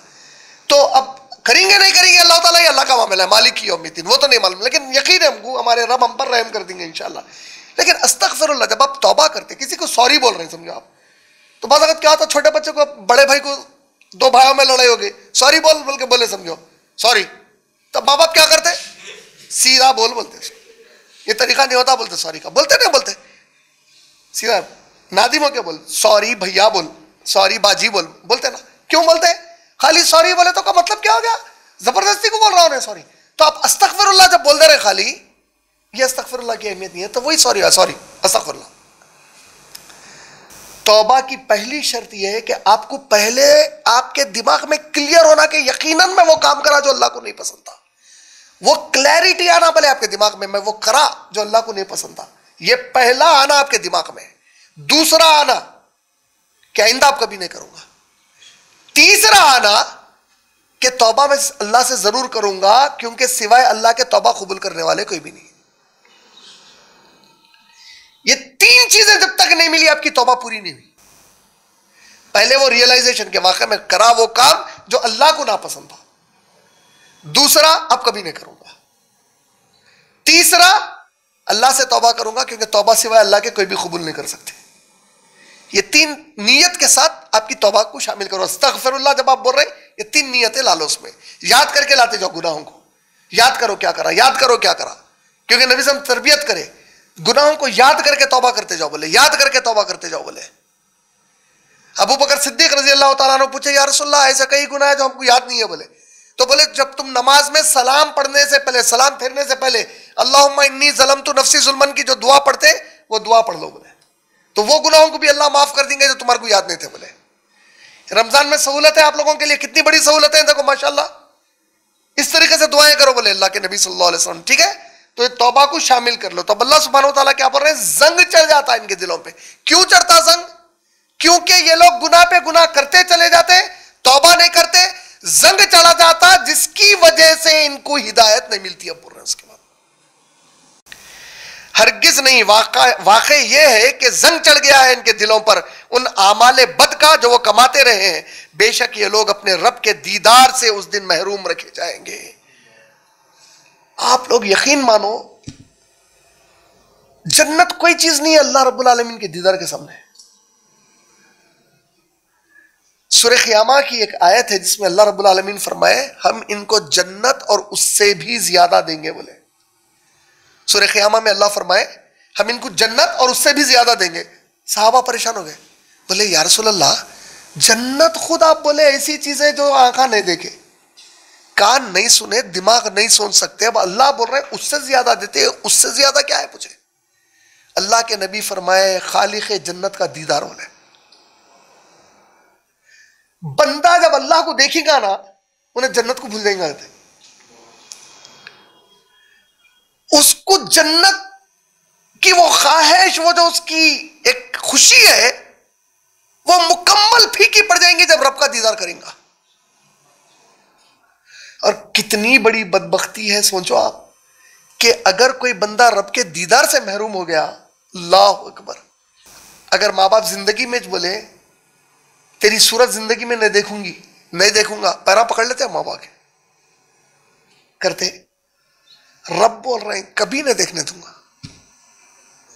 माँ बाप क्या है रब के सामने? हमारे ऐसे करोड़ा माँ बाप तो नबी की जूती की एक धूल पे कुर्बान है।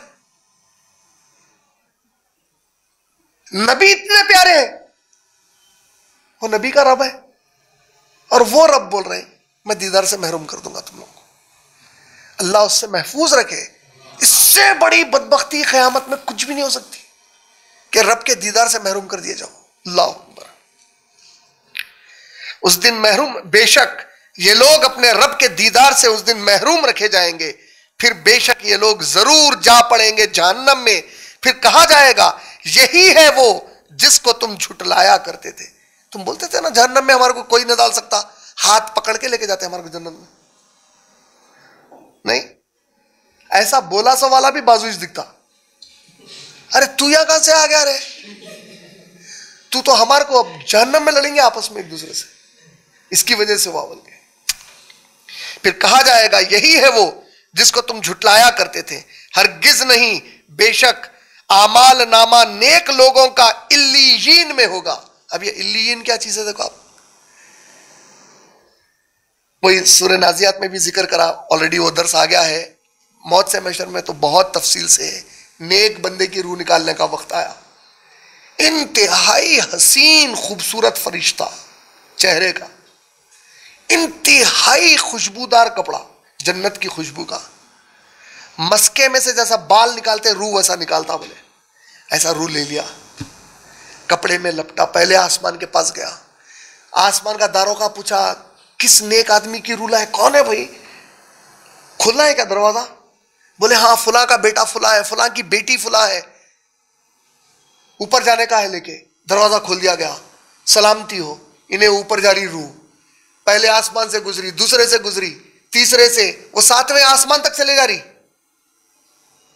इस दौरान क्या होता बोले मालूम, मोहम्मद सल्लल्लाहु अलैहि वसल्लम उसके जो पहले नेक रिश्तेदार मरे हुए रहते नहीं, उसको आसमानों में मिलते कहते, अरे मेरा बच्चा कैसा है, पूछते कहते, हदीस बोल रहा हूं मैं, कोई कहानी की किताब नहीं बोल रहा हूं।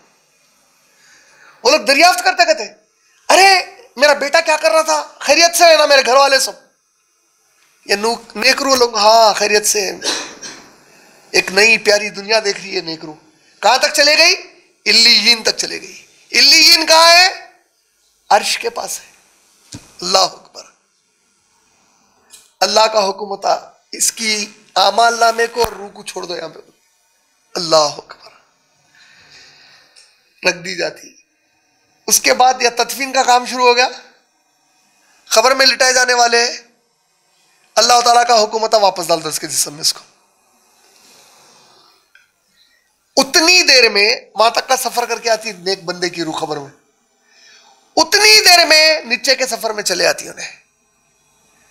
तो दोनों की भी रूह है, जैसे ही दफन ला दिए गए जिस्म में वापस, समझे कि नहीं समझे? ये दफन कफन नबी साहब जल्दी करो क्यों बोल रहे हैं? मर गया अगर कोई शख्स तो उसको अपने ठिकाने पे जल्दी पहुंचा दो, उसको उसके अजर के पास पहुंचा दो। बोले अगर वो नेक है तो मैयत बद्दुआ देती, कहते मेरे अजर के पास क्यों नहीं जाने दे रहे तुम लोग, रोक रहे को मेरे को घर में बोल के। और मैयत बद है तो बुराई से छुटकारा पालो, बोले मोहम्मद सल्लल्लाहु अलैहि वसल्लम, घर में से निकाल दो बुराई को। बोले हमारे पास क्या करते हैं, आखिरी दीदार बोल के उठा के रखते हैं, उन्होंने वहां से आ रहे हैं, इन्हों यहां से आ रहे हैं, आखिरी दीदार। क्या करता भाई आखिरी दीदार करके, उन्हें उठ के बैठता क्या, शुक्रिया आप आए मेरे को देखने को। बोले देखो हम हर चीज में, मैं क्या बताना चाह रहा हूं इसमें साथ में, कि हम कैसा नाफरमानी करते अल्लाह के नबी की।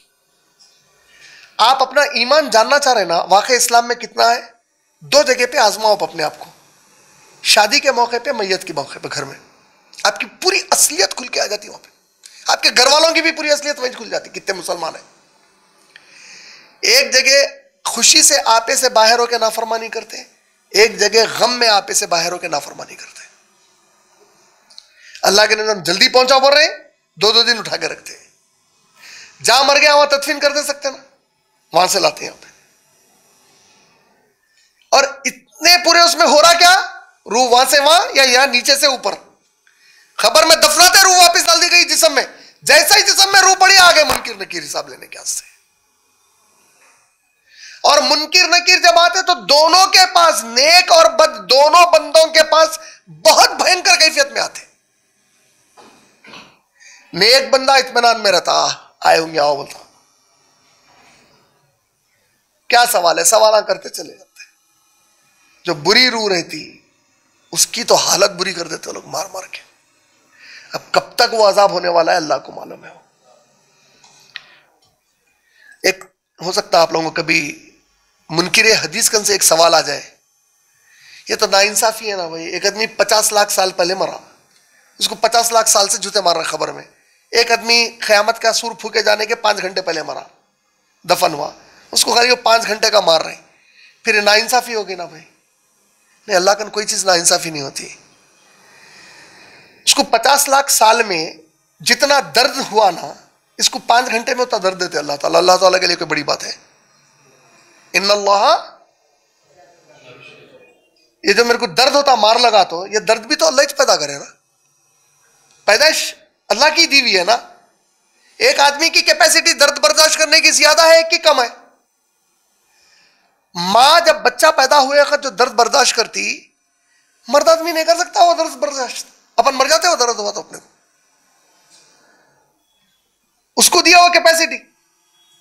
और हम बाहर के जो जख्मा लगा लेते, ये जख्मों का दर्द लड़की बर्दाश्त नहीं कर सकती।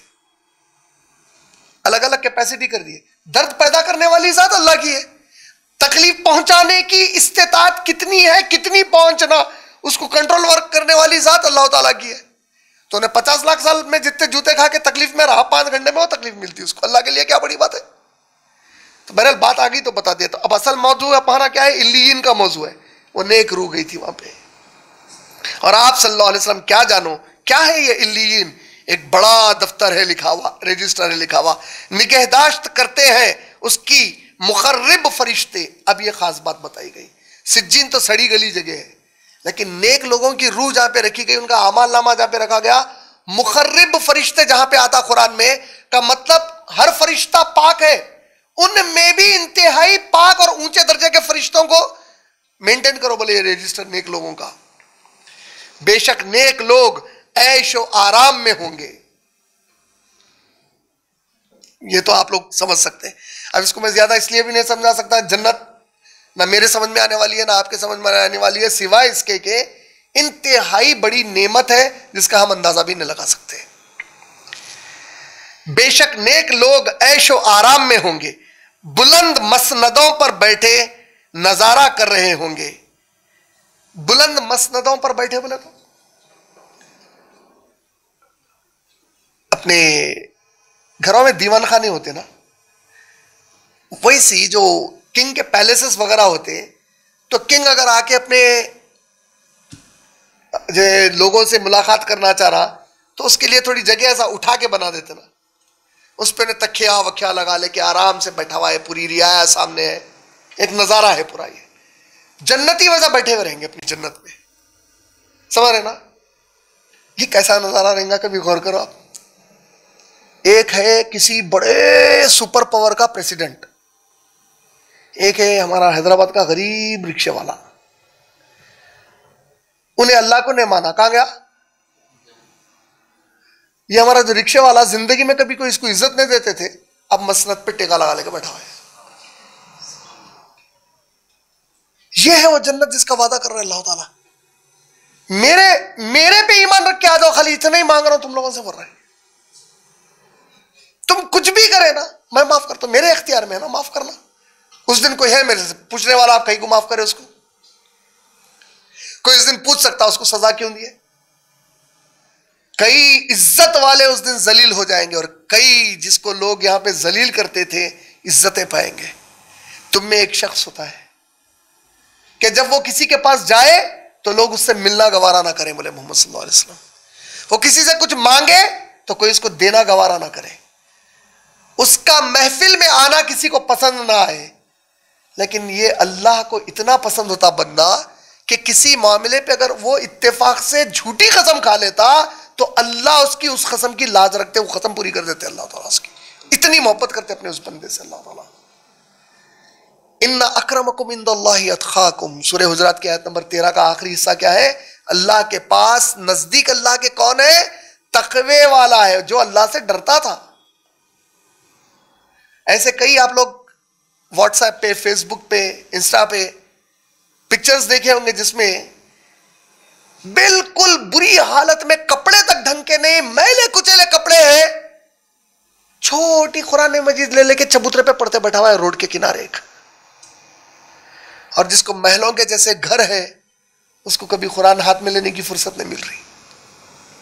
यह है वो जो कुरान पढ़ रहा, जिसका किसी कोई गवारा नहीं कर रहे उसका उनके करीब आना, धुतकार दे रहे उसको, हाथ में कुरान है मगर उसके एक कोने में कहीं रास्ते में दिखने में भीख मांगता हुआ, मैले कुचेले, एक ही जोड़ा आंख पे 5-6 साल से पढ़ा हुआ हूंगा, नमाजा पढ़ लेते ठहरा हुआ है। और जिसके आंख पे 4-4 हजार डॉलर के सूट है, एक नमाज के लिए कभी खड़ा नहीं हो रहा है। यह है जिसका जिक्र कर रहे हैं। उस दिन रहेंगे वो जो जहन्नम में इज्जत थी। अच्छा इज्जत किसकी? नो आईटी कंपनी में उन्होंने फुला है, ये पूरे जिसकी दुनिया इज्जत करती थी, बच्चियां देने को तैयार है, हमारा दामाद आईटी कंपनी में, और दामाद सास ससुरा पूरे जहन्नम में रहेंगे, से नाफरमानियां करेंगे। नहीं, क्योंकि अक्सर ऐसे जितने भी रहते नमाजों में नहीं रहते, रोजों में नहीं रहते, अब ये जुमला बोले तो गालियां देते, इन्हें कौन होता हमारे को बोलने वाला? मैं तुम्हें नहीं बोला था, तुम अपने पे कहीं को ले रहे, मैं जेनेरिक बोला। अब तुम इतना दिल लगा के अपने पे ले रहे बोले, तो अगर तुम्हें वो है तो दूर करो वो गुनाह को। गलत नहीं बोला, फिर तो सही बोला। पहले तो मैं पॉइंट आउट करके नहीं बोला, तुम अगर ले लिया अपने पे, ले लिया अपने पे का मतलब तुमको लगी का मतलब तुम वो है तो इस्लाह करो, मैं तो नहीं बदलूंगा अपने जुमले को। और अल्लाह क्या फरमा रहे हैं? इनको इज्जत मिलेंगी क़यामत में। किसको? जिसको तुम धुतकारते थे जमीन पे, बेवकूफ समझते थे दुनिया में, उन्हें दीन का काम कर रहा, दीन के ऊपर अमल कर रहा था। तो ये है निगहदाश, बेशक नेक लोग ऐशो आराम में होंगे। हिजाब करी, ये क्या है? फकीर नहीं कैसा? इन्हें पॉश, जॉब पे जा रही, कार आके लेके जा रही इसको, मेकअप है, हर चीज है, हाय हेलो।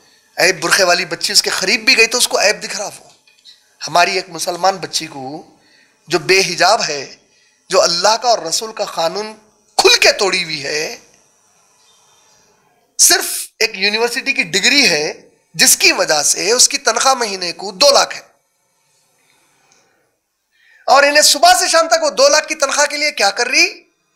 अल्लाह के रसूल फरमाए, जो औरत अपने घर से खुशबू लगाकर बाहर निकलती है, हिया अज़ानिया अज़ानिया अज़ानिया, उन्हें प्रोस्टिट्यूट की तरह है, प्रोस्टिट्यूट की तरह है, प्रोस्टिट्यूट की तरह है। ये कौन बोल रहे? रब के रसूल बोल रहे। कौन से रब के रसूल बोल रहे? जिस रब की मिल्कियत जन्नत और जहन्नम है। कौन से रब के रसूल बोल रहे? तू जिस रब को मानती हूं बोल रही, और सुबह से शाम तक उस रब के कानून को तोड़ के गैरों को खुश करते फिर रही,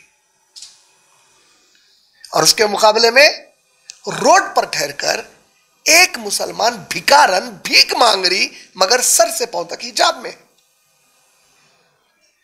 तो अल्लाह के पास जब फैसला होगा ना, तो ये जो भिकारन थी जिसको तो धुतकारती थी, शी तेरे कपड़े दूर हट, इन्हें ऐशो आराम के गद्दों पे रहेंगे। और ये जो बेहयाई करी, कानून तोड़ के अल्लाह का, कुछ दिन की जिंदगी के लिए खुश करी, 2 लाख कमाई। 2 लाख से कितने कमाई? 200 करोड़ बनाई, 500 करोड़ बनाई, 10,000 करोड़ बनाई। होली मेरे नबी बोले, सुबह फजर की 2 सुन्नत पढ़े तो पूरी दुनिया की दौलत से ज्यादा दौलत है तेरे पास। तेरे को नबी की बात पे यकीन नहीं आया? बैंक बोले बिल गेट्स सबसे अमीर है, फोर्ब्स मैगजीन बोल दी तो यकीन आ गया। रसूल बोल के जा रहे हैं 2 सुन्नत फजर के सारी दुनिया की दौलत से ज्यादा कीमती है बोल रहे हैं। वो ईमान नबी की बात पे नहीं आया। तो जिसको ये बात पे ईमान आ गया था, लेकिन जिसके यहां के बैंक के खाते कुछ भी नहीं थे, ये उन्हें रहेगा जो उस दिन मसनद पे बैठा हुआ रहेगा। और जो सो गया, 10 बजे का अपॉइंटमेंट है तो उठा, रब के लिए नहीं उठा सुबह में, उन्हें रहेगा जो जाएगा सिज्जीन, उठाया जाएगा जहन्नम में फेंके जाने के लिए। ये है बेशक नेक लोग ऐशो आराम में होंगे, बुलंद मसनदों पर बैठे नजारा कर रहे होंगे, देख हर तरफ देखेंगे, पहचान लेगा तू उनके चेहरों पर तरी और ताजगी ऐशो आराम की। अल्लाह के नबी सल्लल्लाहु अलैहि वसल्लम को बोला जा रहा, इतने चेहरे तरो ताजा रहेंगे, खुशहाल रहेंगे कि आप देख के पहचान लेंगे कि ये कितने प्यारे जन्नती है। पिलाई जाएगी उनको खास शराब। अब ये जो खास शराब है, मखतूम, रहीखम मखतूम, इस शराब का तज़किरा जो है ये है कि इससे ना नशा आएगा, ना इसमें कोई गंदी बू होगी। अरबी जुबान में असल में शराब जो बोलते हैं ना, हमारे पास उर्दू में शराब अक्सर हम अल्कोहलिक ड्रिंक्स को या इंटॉक्सिकेटिंग ड्रिंक्स को बोलते हैं। अरबी में शराब जो है ना, कोई भी पानी को भी शराब बोलते हैं। शराब से ही लफ्ज शरबत है, शरबत पिलाओ भाई, यशरिब माने पीना, कोई भी पीने की चीज को शराब बोलते हैं। Anything that you drink is शराब, तो पानी भी शराब है। तो वो जो शराब रहेंगी वहां की जन्नत की, वो इंतहाई पाक रहेगी का मतलब उससे नशा नहीं आएगा। पाकी का मतलब, ये शराब की बुराई क्या है? इट इनएब्रिएट्स योर इंटेलेक्चुअल, आपके दिमाग पे उन्हें ऐसा असर करती कि एक आदमी उसके बाद रोड पे लोटपोट करता, उन्हें क्या क्या करता, मदर ऑफ, इसलिए उम्मुल खबाइस बोले मोहम्मद सल्लल्लाहु अलैहि वसल्लम उसको। और नशे के बारे में क्या बोले? छोटे मकदार में जो चीज हो या बड़े मकदार में, नशे की कोई भी चीज बड़े छोटे दोनों मकदार में भी हराम कर दी गई है बोले। तो ये जो नशे की चीजें होती, इसमें अच्छा, इसमें गुटखा ये सब चीजें भी शामिल होगी, अगरचे कि इसमें नशा नहीं है। गुटखा, सिगरेट, तंबाकू, ये पूरी चीजें शामिल है इसमें, क्योंकि नबी सल्लल्लाहु अलैहि वसल्लम की एक अबू दाऊद की हदीस है, हर नशे की चीज और हर वो चीज जिससे तुम्हारी जान को नुकसान हो, अल्लाह ने दोनों को हराम कर दिया तुम्हारे लिए। मुखमिर व मुजमिर बोले, मुजमिर जिससे जान को नुकसान होता, दोनों हराम है तुम्हारे लिए बोले। तो पिलाई जाएगी उनको खास शराब, रहीक़ मखतूम, मोहर होगी उस पर मुश्क की, सील रहेंगी मुश्क की, उसकी तो रगबत करनी चाहिए, रगबत करने वालों को। रगबत करना बोले तो जैसा तुम दुनिया में एक अमेरिका का ड्रीम लेके चलते हैं कि मेरे को हो जाना, या एक बड़ा घर मेरा साथी रहना, ये जो रगबत है तुम्हारी कि उसके लिए गिर पड़ के कोशिश करते हैं, तो इस शराब को पीने की रगबत करो बोले अल्लाह ताला। इसकी रगबत करो कि तुमको ये नवाजा जाए, तुम इस काबिल हो कि तुमको ये दिया जाए तुम्हारे हाथों में। आमीज़श होगी उसमें तस्नीम की, आमीज़श होगी उसमें तस्नीम की, मतलब बहुत मिठास होंगी इंशाअल्लाह, बहुत साफ सुथरी होंगी, बहुत पाकीज़ा होगी, पीने का मजा ही, उसका लुत्फ ही कुछ और होगा। ये एक चश्मा है पिएंगे जिसमें से मुखर्रिब बंदे, बेशक वो लोग जिन्होंने जुर्म किए उन लोगों पर जो ईमान लाए हंसा करते थे। ये टॉपिक को कर लेंगे इंशाल्लाह। ये हम आज रोक रहे हैं, देखिए आप इंशाल्लाह आयत नंबर 28 पे, 28वीं आयत सूरह मुतफ्फिफीन की, यहां से टॉपिक अब चेंज हो रही है इंशाल्लाह। तो ये इंशाल्लाह कल से शुरू करेंगे इंशाल्लाह। जज़ाकल्लाह खैर। अस्सलाम वालेकुम व रहमतुल्लाहि व बरकातुहू।